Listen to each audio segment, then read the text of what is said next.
siang anak-anak sekalian, hari ini kita masuk materi kita tentang bilangan berpangkat. Bilangan berpangkat di sini kalian sudah pernah belajar ini di kelas 7, tapi harus ingat kembali tentang rumusan yang ada di sebelah kanan ibu ini, yang ada di sebelah kanan layar kalian. Seperti A kali M, A berpangkat M dikali A berpangkat N, itu sama saja dengan A berpangkat M tambah N. Kalau dia perkalian, apabila bilang pokoknya sama, maka pangkatnya tinggal dijumlahkan. Kemudian kalau pembagian, bilang pokoknya sama, sama-sama A, maka pangkatnya tinggal dikurangkan, yaitu M dikurang N. Apabila bertemu dengan A berpangkat M dalam kurung, kemudian di luar A lagi ada pangkat N, maka pangkat itu tinggal dikalikan. A berpangkat M kali N. Kemudian yang nomor 4-nya, A kali B dalam kurung, di luar ada pangkat M.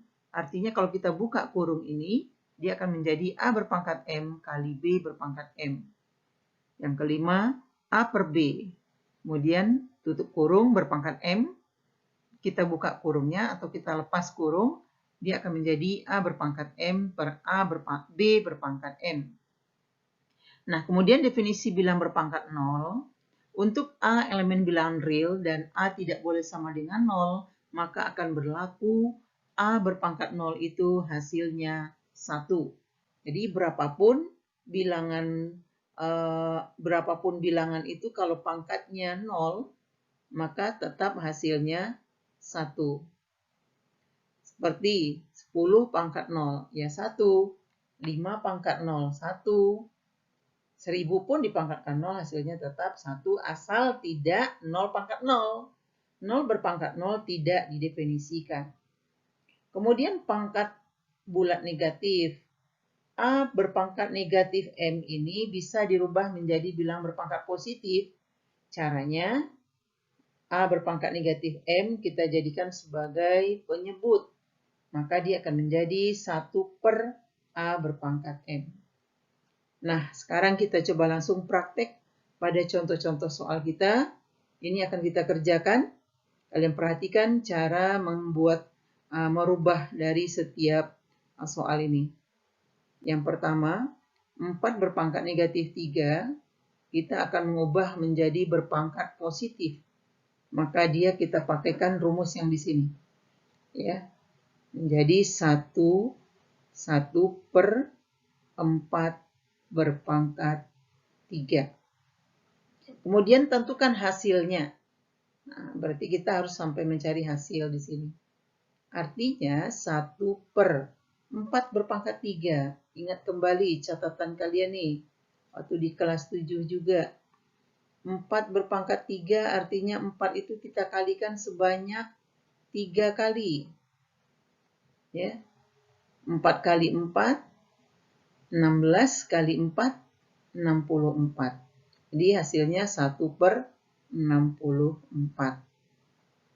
Nomor D, 5 dikali 3 berpangkat negatif 4, kita jadikan pangkatnya positif, berarti menjadi 1 per 3 pangkat 4. Ini bilangan bulat, ini pecahan. Maka bilangan bulat ini bisa kita jadikan pecahan. Menjadi 5 per 1 artinya. Jadi pembaginya 1. Kali 1 per 3 berpangkat 4. Kita cari 3 berpangkat 4 itu artinya 3-nya dikalikan sebanyak 4 kali. Hasilnya 81. Berarti di sini 1 per 81. Nah, ini sama saja dengan perkalian pecahan. Kita kalikan 5 kali 1, 5. Di bawahnya juga sama, 1 kali 81, 81. Jadi hasilnya 5 per 81. Kemudian yang C, negatif 2 berpangkat negatif 6, langsung kita rubah bentuknya menjadi negatif 2 tetap ya. Ini bukan pangkat soalnya bilang pokok. Yang negatif 6-nya karena kita turunkan menjadi positif. Kali 1. Ini perlu nggak kita turunkan? Tidak perlu karena pangkatnya sudah positif.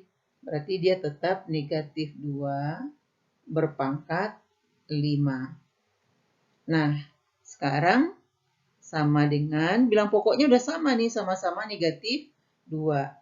Itu sama saja artinya dengan negatif 2 berpangkat 5. Ya kan? 1 kali negatif 2 pangkat 5 kan tetap negatif 2 berpangkat 5. Dibagi negatif 2 berpangkat 6. Nah, ingat sifat yang nomor 2. Bilang pokoknya sama, dia pembagian, maka pangkatnya tinggal dikurangkan saja. Ini sama artinya negatif 2 berpangkat 5 dikurang 6. 5 dikurang 6 itu negatif 1. Jadi negatif 2 berpangkat negatif 1. Kita rubah lagi jadi positif. Sama saja dengan negatif 2 berpangkat 1. Bilang berpangkat 1 sama dengan dirinya sendiri. Artinya negatif setengah. Atau negatif 1/2. Kemudian yang D. Yang D. Sama-sama kita ubah menjadi pangkatnya positif. 1/7 berpangkat 2 per 1/7 berpangkat 5. Nah, masih ingat kalian dengan pembagian pecahan bisa dirubah menjadi perkalian. Asal kita ganti tanda bagi dengan kali caranya. Ini kan 1/7 pangkat 2 per ini artinya kan bagi. Kita jadikan dia perkalian, maka yang di bawah ini kita balik nih. Kita balik. Yang di atas 7 pangkat 5 per 1. Sama saja artinya dengan 7 berpangkat 5 per 7 berpangkat 2. Nah, kalau sudah seperti ini, kita pakai lagi rumus kita yang nomor 2 tadi. Maka pangkatnya tinggal kita kurangkan. 5 dikurang 2 sama saja dengan 7 berpangkat 3. Nah, silahkan dicari. 7 berpangkat 3 itu artinya 7 dikalikan sebanyak 3 kali. Kita lanjutkan soal kita yang nomor E. Ini hampir sama sebenarnya dengan yang A. Cuman yang A bilang pokoknya bilang bulat, sedangkan yang E bilang pokoknya pecahan. Ini tinggal kita rubah saja menjadi 1/1/3 berpangkat positif 3. Jadi 1/1/3 berpangkat 3. Kemudian yang nomor F di sini. Nah, ini yang kita pakai rumus yang ketiga. Yaitu ada pangkat di dalam, kita adalah bagi pangkat di luar kurung, maka tinggal kita kalikan saja pangkat ini. Ini dikalikan. Jadi hasilnya menjadi 2 berpangkat negatif 2 dikali 3. Berarti 2 berpangkat negatif 6. Masih negatif pangkatnya, kita jadikan positif. 1/2 berpangkat 6. Kita lanjutkan soal yang terakhir, bukan yang terakhir nih, yang G. Nah, bilangan berpangkat 0 seperti tadi kita bilang, berapapun bilangan itu dipangkatkan 0, hasilnya 1. Jadi 12 berpangkat 0, hasilnya 1. Barulah 1 itu berpangkat negatif 6. Jadikan dia positif, berarti 1/1 berpangkat 6. 1 dipangkatkan berapapun, hasilnya tetap 1. Jadi 1/1, hasilnya 1.